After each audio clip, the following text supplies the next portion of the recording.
Alright people, so this video we're working on irrigation. I don't really know how to set this camera so you guys can actually see what I'm doing. So I will say, just FYI, I am a licensed irrigator. So you need a licensed irrigator to work on your irrigation system. I mean, you can be the one to turn it on and off yourself, but to actually work on your irrigation system, you need to be a licensed irrigator, because we definitely don't want to cause water drinking problems here in Texas, and we don't want our irrigation water to back siphon into our actual potable water supply. Again, I don't know what angle to set this at so you guys can properly see.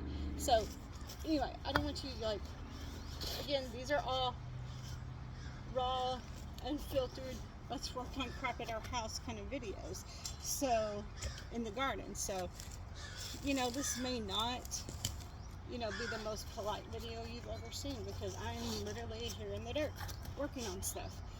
So anyway, what I'm going to do is I'm going to turn this on and I'm going to find the next leak, because every time I turn a new zone on, I find a new leak. And again, I haven't owned this place for too horribly long, but that's my life living here so far with this irrigation system, is every time I turn something on, there's a new leak.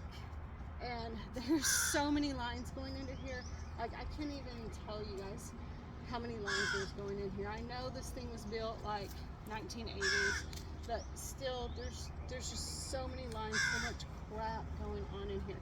So before I turn this on, so my double check is on right now and it's at the bottom of the driveway, so I decided to install a ball valve up here before all of my valves, and these valves are in a manifold. I hate valves that are in a manifold, but this is how it is, and it's below this poor elm tree, so obviously, you know, that's really not good. So if I ever completely overhaul this system, which I may one day, I should one day, then I will be taking it out of a manifold and away from the elm tree and redoing all these lines and stuff. But for now, that's not what I'm doing. For now, I would just honestly like the thing to properly work and all the zones to come on and work.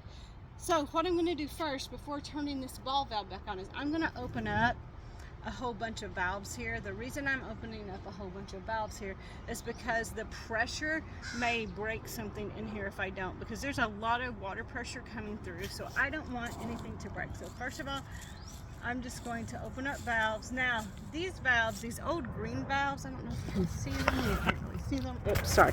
So there's some old green valves right here. So these old green valves, kind of handy. And so far so good as them not being broke. They have an on-off toggle, which is nice. So this toggle literally just turns them on and off.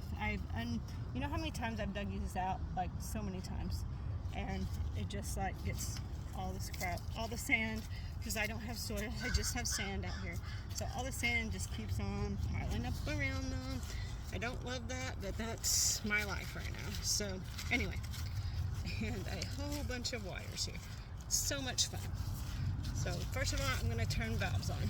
I'm going to turn like all the valves on, because again, I don't want anything breaking, especially anything I've been working really hard on breaking. So I don't want anything breaking, so I'm going to turn all the valves on that I possibly can. So that one's on. We're going to go ahead and turn this one on. This one I'm just turning on here with the solenoid. I think this one I'll probably turn it on with the solenoid also. I'm trying to remember which one's actually broke right this second. I don't remember, but it's underneath some of this junk right here. And then I'm going to turn this one on. So I'm going to turn all these valves on, and then I'm going to systematically turn them off.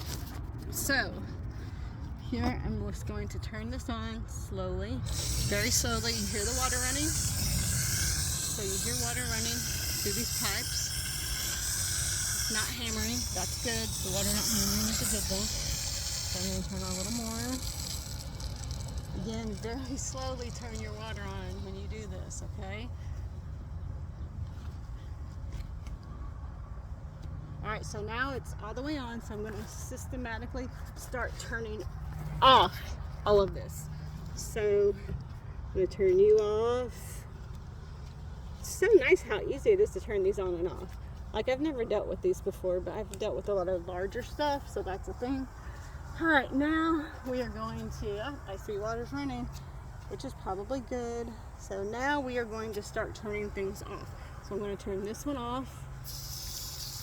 Oh, that was on more. Don't want to actually undo the solenoid. See, that could be bad. That one's off.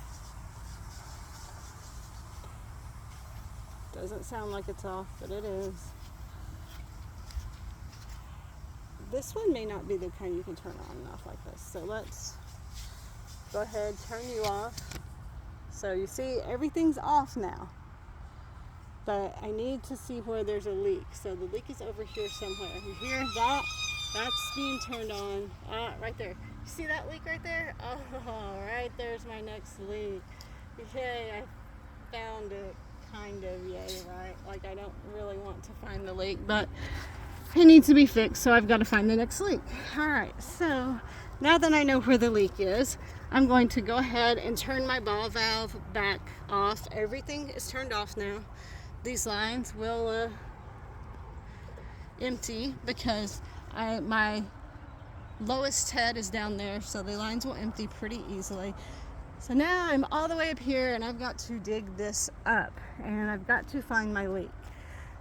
And it is probably, look, I'm just trying to like hold this thing up. You see how I'm doing this? This is super duper professional. I just want you to know like how professional this actually is. And I may have to dig up an iris. I hate to do that, but I may have to dig up an iris here, but we'll see. So now goals to find the leak here. Here, maybe I will fast forward my video a bit, like put it on like hyper speed or something, so